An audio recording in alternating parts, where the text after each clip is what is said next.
মানুষ, ফেরেশতার চাইতে দামি মানুষ, এমনকি আমার কাবা ঘরের চাইতেও দামি মানুষ। একটু খেয়াল করেন, আল্লাহু আকবার। কাবা ঘরের চাইতে একজন মুমিনের ইজ্জতকে আল্লাহ বেশি দিয়েছেন।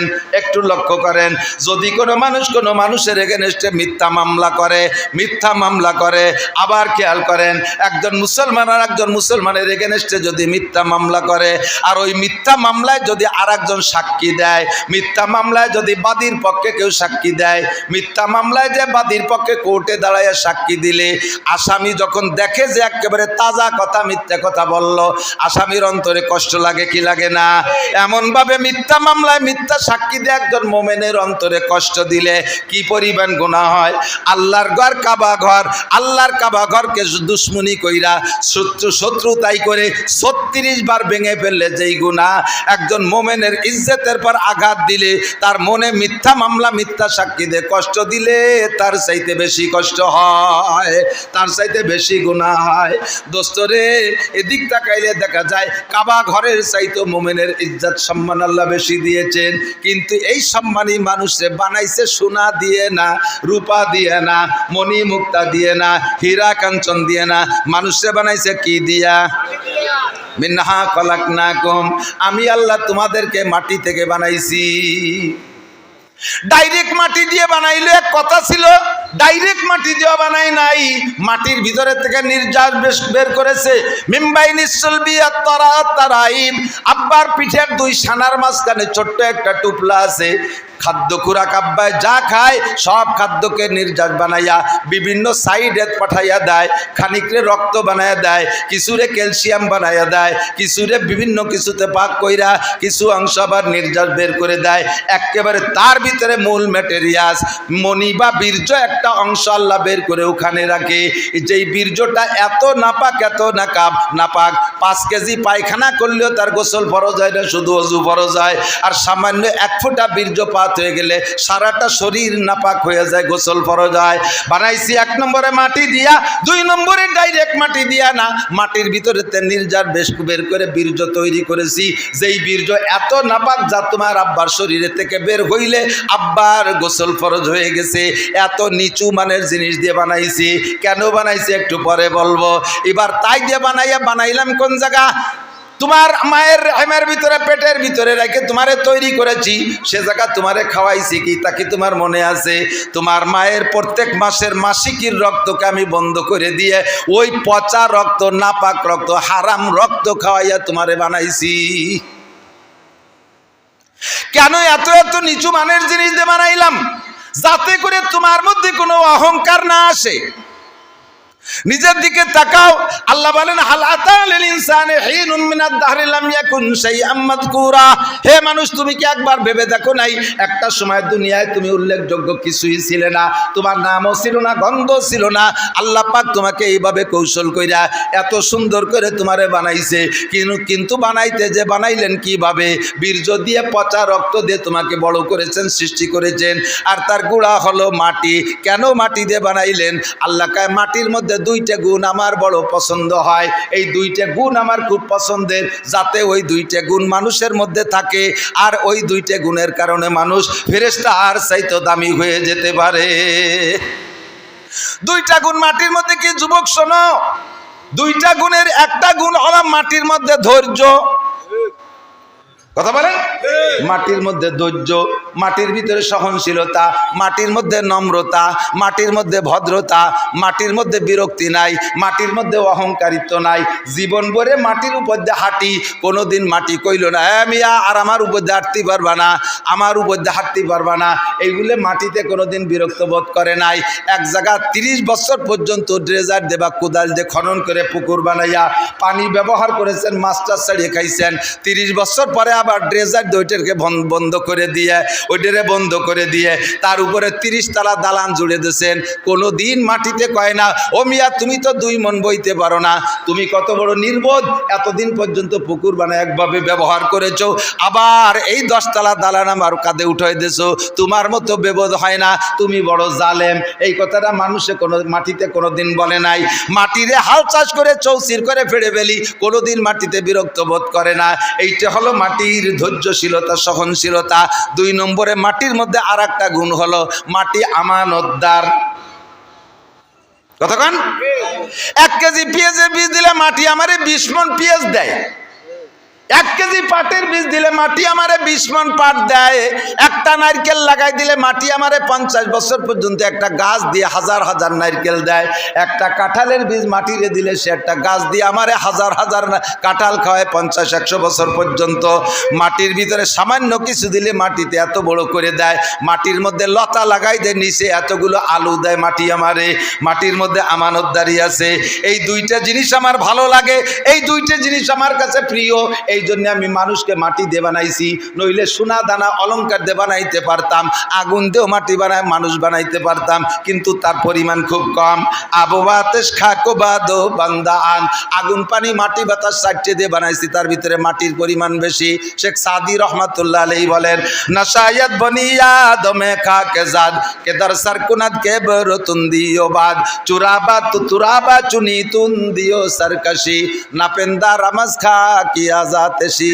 ও যুবক, শেখ সাদি রহমাতুল্লাহ আলাইহি এই আয়াত আর হাদিসকে সামনে রেখে বলে, বনি আদমকে আল্লাহ বানাইছে মাটি দিয়া। এই মাটির বানানো মানুষের উচিত না ভিতরে অহংকার রাখা, তাকাব্বুরি রাখা, ফকর রাখা, হিংসা রাখা মানুষের উচিত না। কিন্তু দুনিয়ার মানুষ, যুবক, তোমার চাল চলন উঠা বসা দেখে আমার তো মনে হয় না যে তুমি মাটির বানানো মানুষ। তোমার চাল চলন উঠা বসা দেখে আমার মনে হয় তুমি আগুনের বানানো শয়তানের বাচ্চা, শয়তান। কতক্ষণ? যুবক যেভাবে কথাবার্তা বলে, যেভাবে চাল চলন, দমক দিলি কয় জ্ঞান দিয়া লাগবে না, অত জ্ঞান দিয়া লাগবে না। আপনারা এই আগের এই মানুষ সমকালীন অবস্থা, এই প্রেক্ষাপট আপনারা বোঝেন না। শাসন করতে গেলে বেঁকে বসে, দাঁড়ায় দাঁড়ায় পেশাব করে, আমার পেশাব আমি করি, আপনার কি? যুবকে কিভাবে একটা মেয়েরে নিয়ে মোটর সাইকেলে চলিস, কুত্তয়ও লজ্জা পায়। তোর চাল চলন দিকে কুত্তয়ও লজ্জা পায়। তারে যদি ধমক দেওয়া হয় তাহলে অত জ্ঞান দেওয়া লাগবে না, আমার মোটর সাইকেল আমি চলি। একজন বসে বসে পায়খানায় বসে রুটি খায়, পায়খানায় বসে রুটি খায়। এ দেখলি কিরা নিষেধ না করে কোন? তুই কি পায়খানায় বসে রুটি খাইস? কাজে বাড়াবাড়ি করবা না, ফিরে করে কিন্তু গুদে মাহাই খাবো, রুটি দিয়ে মাখাই খাবো।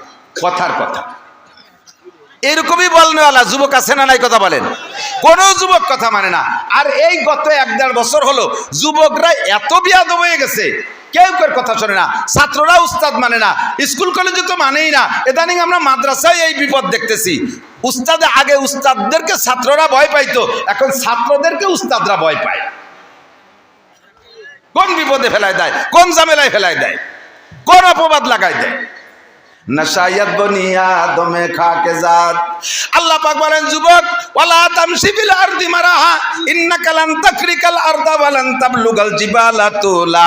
তুমি ওইভাবে জমিনের উপর দিয়ে অহংকারের সাথে হেঁটো না, গুতা মেরে চলো না, ওইভাবে দাম্ভিকের সাথে চলো না। তুমি পাহাড়ের সমান লম্বা হয়ে যাইতে পারো নাই। তোমার পায়ের ধাক্কায় 1 ফুট মাটিও মাটির থেকে রাস্তা থেকে সরে না।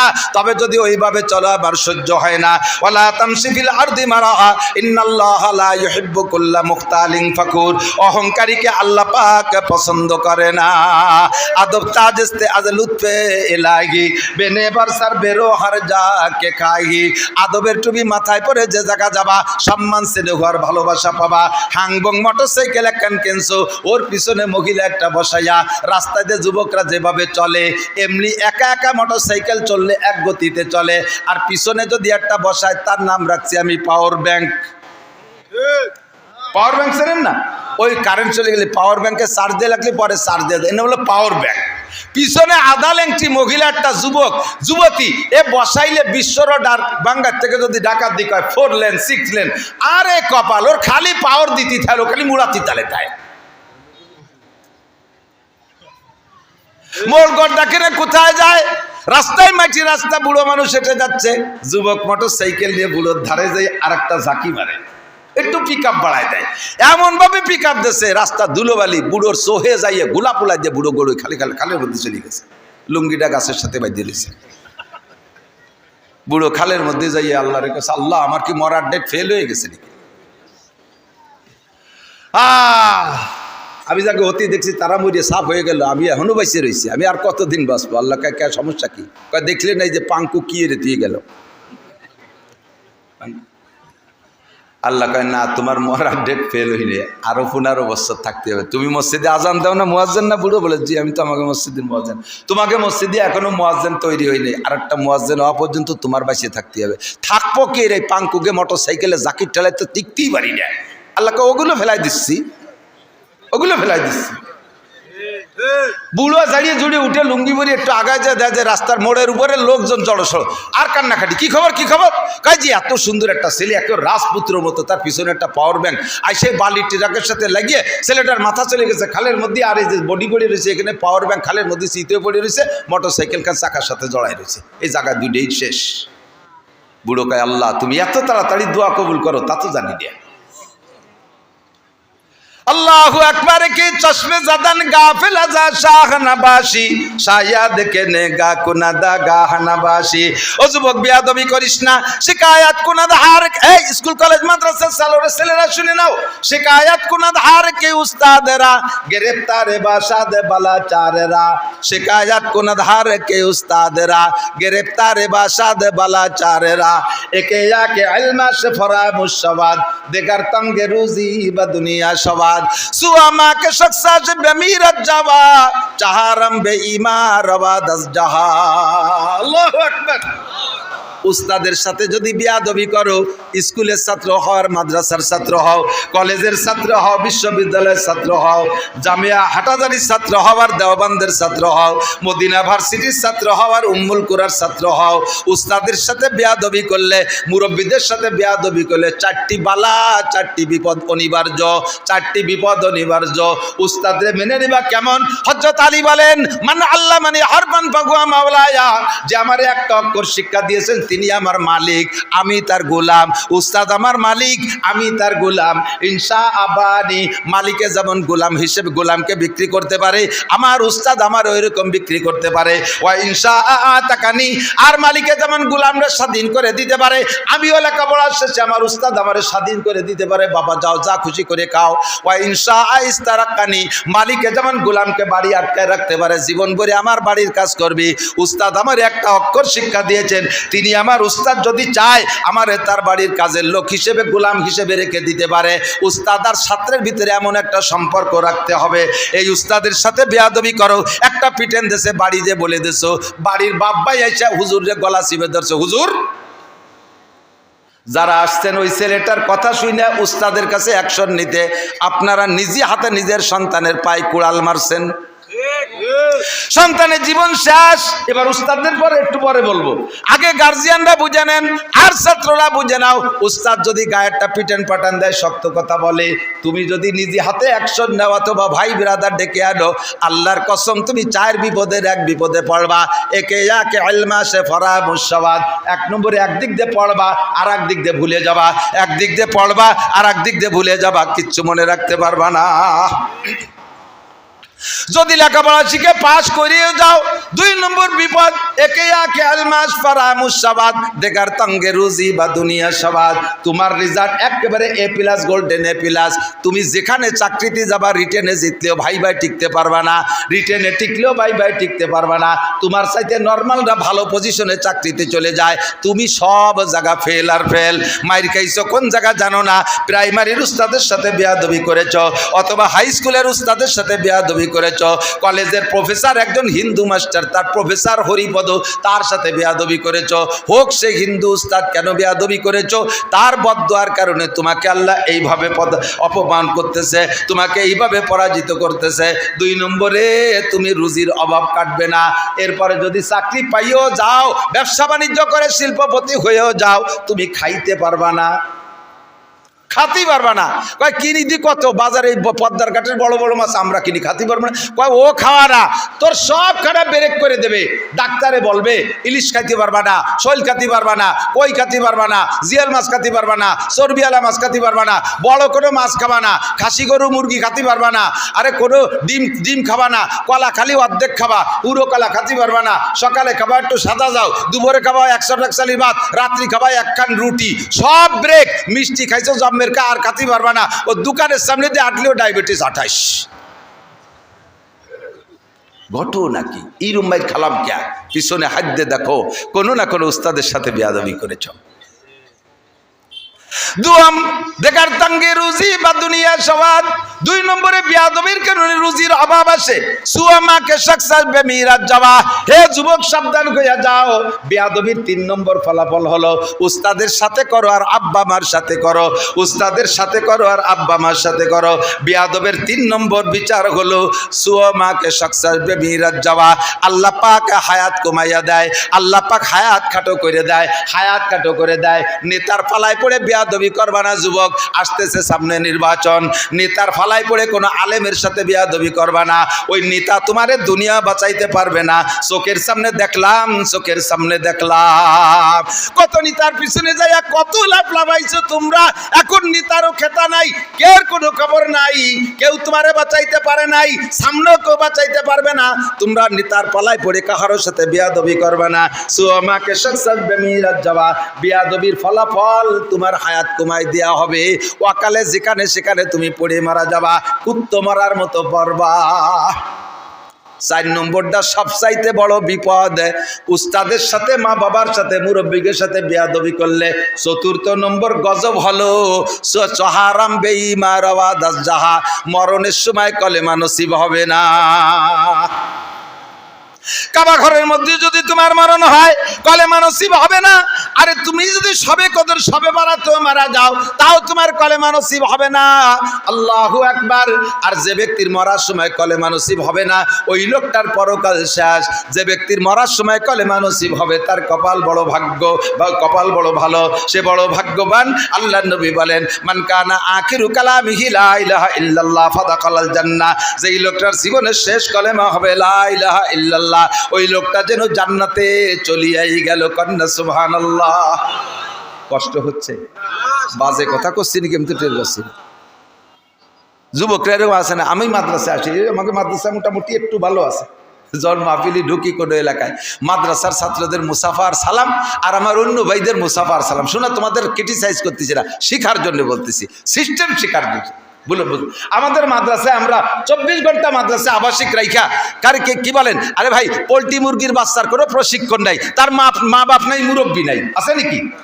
এই জন্য ওর টের পায়না, ওরে ছাড়িয়ে দেবেন বাইরে বন বিলাইতে দাওয়া দিল আগে দেখতে যায় যে কিটা আইছে, কারণ তোর প্রশিক্ষণ নেই, ওর তো গার্জিয়ান নাই, মুরব্বী নেই। আর দেশি মুরগি দেখেন ছেলে মেয়ের সুন্দর করে লালন পালন করে, 300 গুণি শো মারলে মা জোর একটা ডাক দিয়ে ডানা উঁচু করে বাচ্চাগুলো বগলের তলে চলে আসে, দোলোয় মা কুটকুট করে নিয়ে ঘরের মধ্যে চলে যায়। ওদের প্রশিক্ষণ আছে। মাদ্রাসায় আমরা আবাসিকভাবে সবসময় মায়ের মতো পালি, এভাবে কুটকুট করে ডাকে ঢুকে কোলের মধ্যে রেখে প্রশিক্ষণ দেই।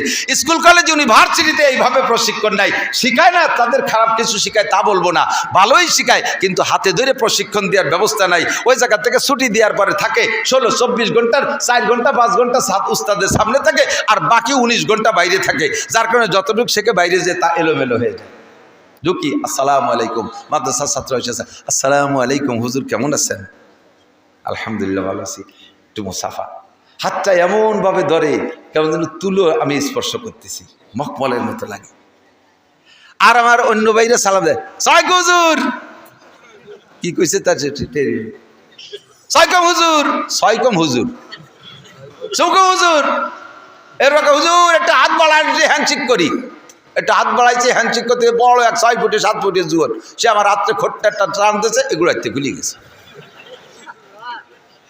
এমন ভাবে চিপ দিয়েছে আমার নরম হাত মর করে উঠছে। আদব শিক্ষার অভাব আছে, আদবের অভাব আছে। প্রশিক্ষণ নেন, সালাম শেখেন, কথাবার্তা বলা শেখেন। আসসালামু আলাইকুম রহমতুল্লাহ, হজরত কেমন আছেন, কি খেদমত করতে পারি, কোত্থেকে এসেছেন, হুজুর কি দুটো কথা বলার সুযোগ আছে? ফোনে কথা বলতে গেলে ফোনও শিয়েই, আমি তো 1 বছর ফোন শিয়েছি খালি হজের মধ্যে, আজও ফোন শিয়েতে পারলাম না।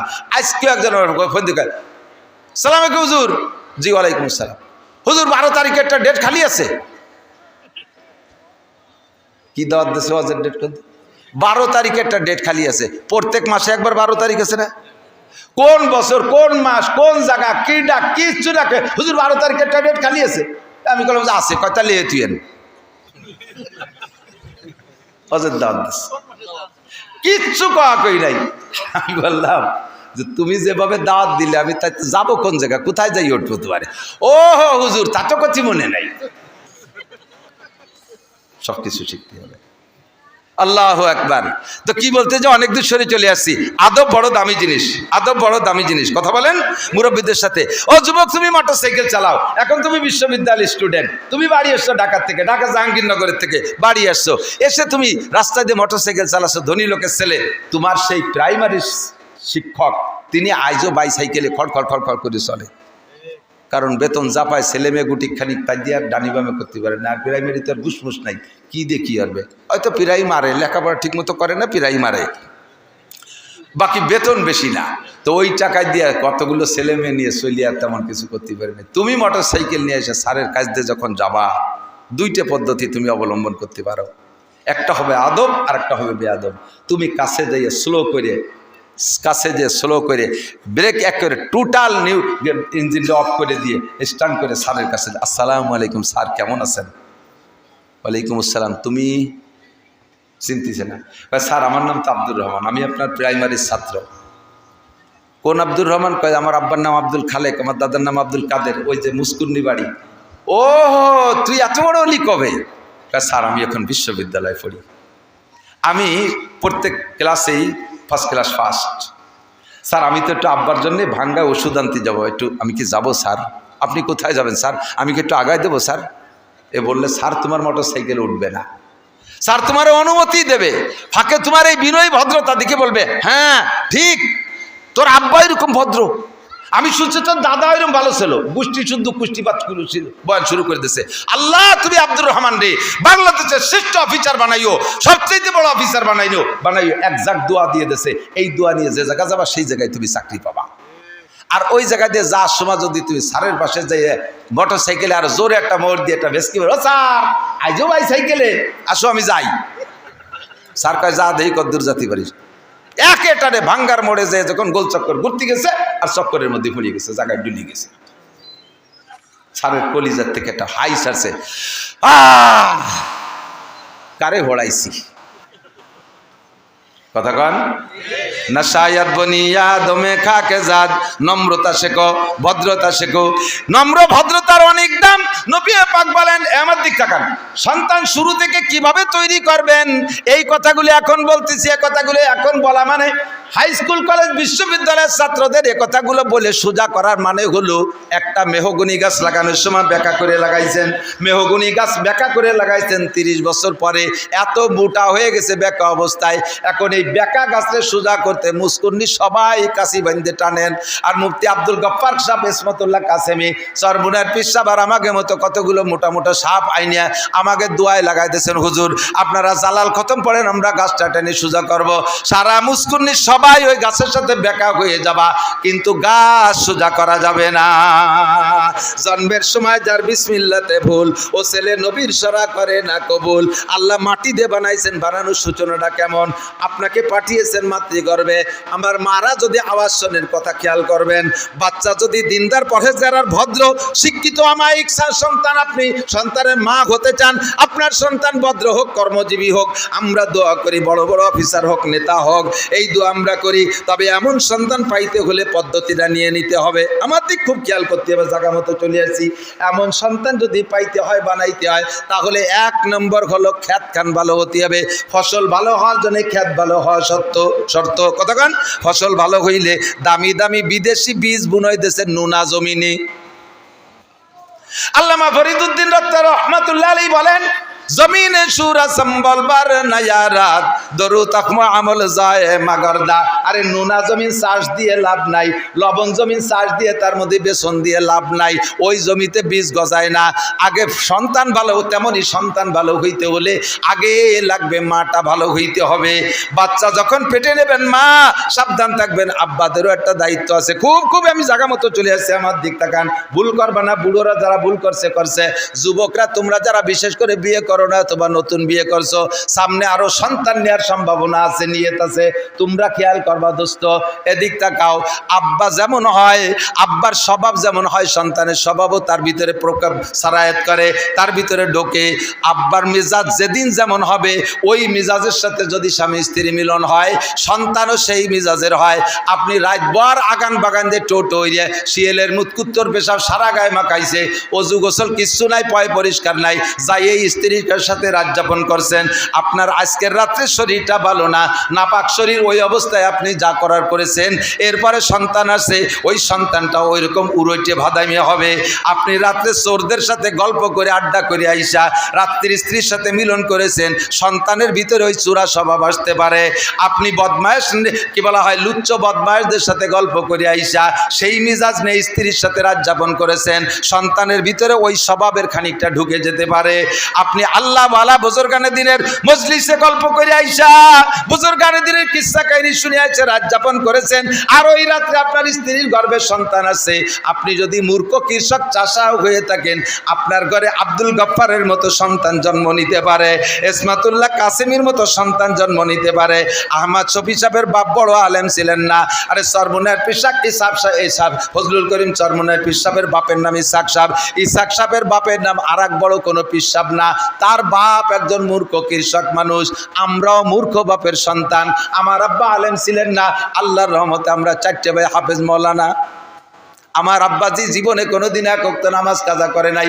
আমার আব্বারে দেখি নাই কোনো আজে বাজে মানুষের সাথে আড্ডা করছে, চোর ডাকাত গুন্ড বদমাশদের সাথে আড্ডা করতে আমি শুনি নাই। আমার আব্বারে কোনো নিশা ব্যবহার করতে আমরা দেখি নাই। আমার আব্বা সাদাসিধে মানুষ, কৃষি ক্ষেত কামার করতেন, 5 ওয়াক্ত নামাজ পড়তেন। প্রত্যেক দিন মাঠে যাওয়ার আগে কিছু হলিও 2 পৃষ্ঠা হলিও আমার আব্বা কোরআন শরীফ তিলাওয়াত করতেন। আমার বিশ্বাস, আমার এই আব্বা আর আমার নেককার মা, আমার মার বয়স এখন 100 বছর, আজ থেকে 5 বছর আগে মা বেশি মাজুর হয়ে গেছে। এই 95 বছর বয়স পর্যন্ত আমার মা যেদিন থেকে কোরআন পড়া শিখছে, আমরা দেখেছি সকালবেলা এবং রাতের বেলা মাকে কোরআন তেলাওয়াত করতে। আমার মা কোরআন শরীফের বড় বড় প্রায় 30টা সূরা আমার মার মুখস্থ। আমার মা কোরআন শরীফ সচক্ষে দেখে বলেন, আমি সেই কোরআন পড়নেওয়ালা মায়ের সন্তান, নইলে আমার ব্যক্তিগত কোনো কারামতি নাই। আব্বা মা নেক বিদায় আমরা আল্লাহ পাক এই পর্যন্ত আমাদেরকে নিয়ে আসছে। মাও ভালো হতে হবে, আব্বাও ভালো হতে হবে।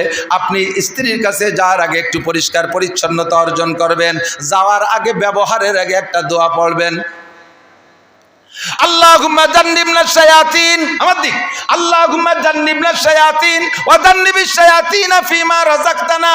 আল্লাহ আমাকে শয়তানের হাত থেকে বাঁচাও, আর পরবর্তী যে জেনারেশন সন্তান আমাকে তুমি দিবা, তাকেও তুমি শয়তানের থেকে বাঁচাও। এই দোয়াটা পড়ে স্ত্রীর সাথে আপনি রাত যাপন করলে শয়তানে আপনার সন্তানের উপরে প্রভাব ফেলতে পারবে না। ভালো সন্তান চাইতে হলে শুরু করতে হবে এভাবে। এবার মায়ের কোন দিনের মিলনে পেটে বাচ্চা গেছে জানে না, কাজেই মা প্রত্যেক দিন পর্দা করবেন, সবসময় পর্দা করবেন। পর্দানসীন মায়ের পেটের থেকে যদি একজন ডিসি হয়, সে ডিসিটা হবে আমাদের গোপালগঞ্জের ডিসির মতো। পর্দানসীন মায়ের পেট থেকে যদি একজন ডিআইজি হয়, সে ডিআইজি হবে ডিআইজি রফিকুল ইসলাম শিমুলের মতো। পর্দানসীন মায়ের পেট থেকে যদি একজন ইঞ্জিনিয়ার হয়, তিনি হবে ইঞ্জিনিয়ার আব্দুল মুকিতের মতো, ইঞ্জিনিয়ার সেলিম আকরামের মতো, এইরকম ইঞ্জিনিয়ার হবে। কথা বলেন ঠিক কি ঠিক না? পর্দানসীন মায়ের পেট থেকে যদি একজন ডাক্তার হয়, সে ডাক্তারটাও বহু ডাক্তার আছে মেডিকেল সায়েন্সে, মেডিকেল কলেজে যে দেখেন আল্লাহওয়ালা জুব্বাওয়ালা পাগড়িওয়ালা ডাক্তার হাজারো আছে আল্লাহর রহমতে। এমন ডাক্তার, ইঞ্জিনিয়ার, ডিসিএসপি সন্তান পাইতে হলে মা আপনাকে হতে হবে ভালো। বাচ্চা পেটে আসার পরে মা যত বেশি সাংসারিক কাজে ব্যস্ত থাকবেন, বাচ্চাটা পেটে তত ইজি হবে। বাচ্চা পেটে আসার পরে বেশি বেশি শ্বশুর বাড়ি থাকার চেষ্টা করবেন, শ্বশুর শাশুড়িরে খেদমত করার চেষ্টা করবেন, শ্বশুর শাশুড়িরে খেদমত করবেন। মা বাচ্চা পেটে নিয়া শ্বশুর শাশুড়ি দেখবে আর আল্লাহর কাছে নির্জনে দোয়া করবে, রব্বুল আলামিন, আমার এই মা, আমার বৌমা পেটে বাচ্চা নিয়ে নড়তে পারে না, তারপর আমার মশারির কেনিটা বেঁধে দিয়ে গেল, আমার গায়ে ল্যাপটা টেনে দিয়ে গেল। আল্লাহ, আমার এই মা, আমার গর্ভবতী মা নড়াচড়া করতে পারে না, প্রত্যেক শুক্রবারে গরম পানি করে আমারে শীতকালে গোসল করাইয়া দেয়, আমার মা রান্না করে আগে আমারে খাওয়াইয়া দেয়। আল্লাহ, আমি আমার মায়ের পর সন্তুষ্ট, আমার বৌমার পেট থেকে একটা নেককার সন্তান নরমালি দিও। শ্বশুর শাশুড়ির দোয়ায় তোমার বাচ্চা নরমাল হবে, সিজারে যাওয়া লাগবে না, সিজারে যাওয়া লাগবে না, সিজারে যাওয়া লাগবে না। আর মেয়েরা বাচ্চা পেটে আসার সাথে সাথে আল্লাদের ঠেলায় বাপের বাড়ি চলে যায়, শ্বশুর শাশুড়ির খোঁজ খবর নেয় না। বুড়ো বুড়ি শ্বশুর শাশুড়ি রান্না করে খাওয়ানোর কেউ নাই, কান্দে আর কয় এমন শয়তানটা বাড়ি আনলাম বুড়ো কালে ফেলাইতে চলে গেল। আল্লাহ যেন তোরা দুনিয়ায় বিচার করে আখেরাতেও বিচার করে। সেই বিচার শুরু হয় ডেলিভারির সময় থেকে। সিজারে লাগে 1.5 লাখ টাকা, এরপরে বাচ্চা হয় পঙ্গু পাঙ্গা খোড়া কানা, বড় হইলে হয়